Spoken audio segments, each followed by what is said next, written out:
usual. I'm Michael Mathews, your hostess with the mostest. Besides me is always my first mate, Jeff Lane Jr. Jeff, how you doing tonight? Doing fantastic, man. All right, Jeff, it's a great night to sail. Let's get right into it. Peyton Manning's future with the Colts. And with that said, let's talk about it now. Jeff, what's your opinion on this? Well, with the Colts having the first overall pick in the draft, most likely they'll take Andrew Luck. And they're not going to be willing to pay Peyton Manning $28 million to keep him and Andrew Luck on the same team. It just wouldn't make sense financial-wise. Yeah, I agree with what you're saying. I really don't think that they have any intention whatsoever of paying him $28 million in, 6 days? I think it's something wrong with it.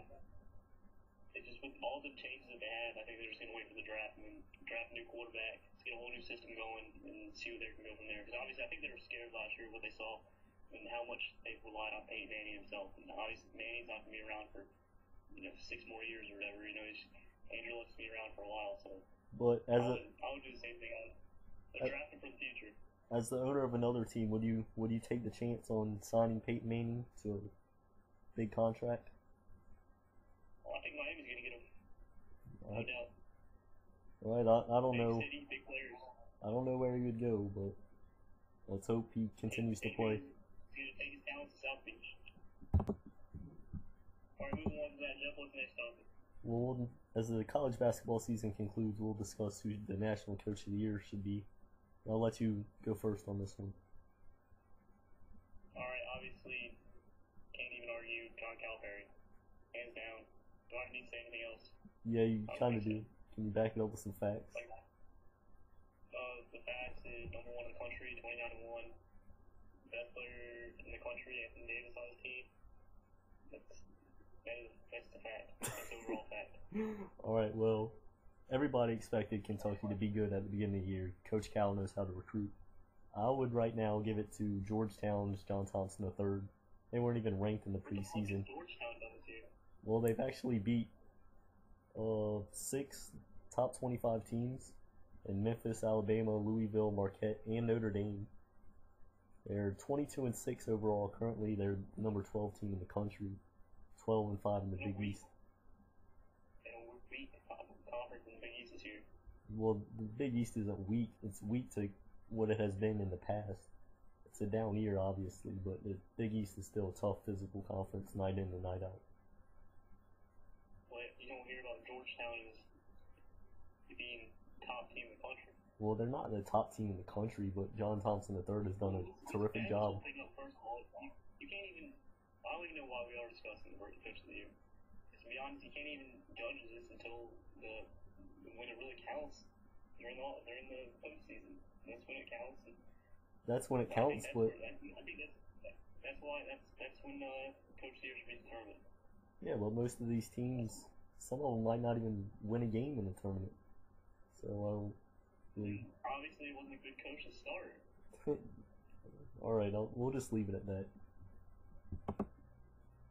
Alright, on that subject, talk about another very prestigious award, the Player of the Year award, given out to the best player, usually more based on regular season rather than postseason, which Coach of the Year should be based on. Jeff, who was your Player of the Year thus far? Right now, the only 2 contenders are Anthony Davis and Thomas Robinson, but I think the freshman from Kentucky, Anthony Davis, is the best player in the country right now. He plays the best defense, at least. He's averaging around 5 blocks per game almost. His offensive game, I don't think, is ready for the NBA because he's going to be a one and done. Stop. I don't. What? The offensive game is ready for the NBA. He averages almost 15 points a game and 10 rebounds. Okay, but I don't think he can go. He can't go in and night out against NBA body big men in the post. First of all, we're supposed to be talking about Player of the Year, and Player of the Year doesn't involve. I'm pretty sure Player of the Year doesn't. I understand that. I know it doesn't involve the NBA, but his offensive game, I don't think is as developed as Thomas Robinson's, in my opinion. But I still think he's the best player in the country.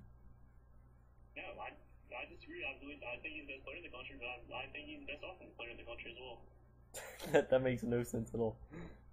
There's numerous players that offensively I'll take over Anthony Davis.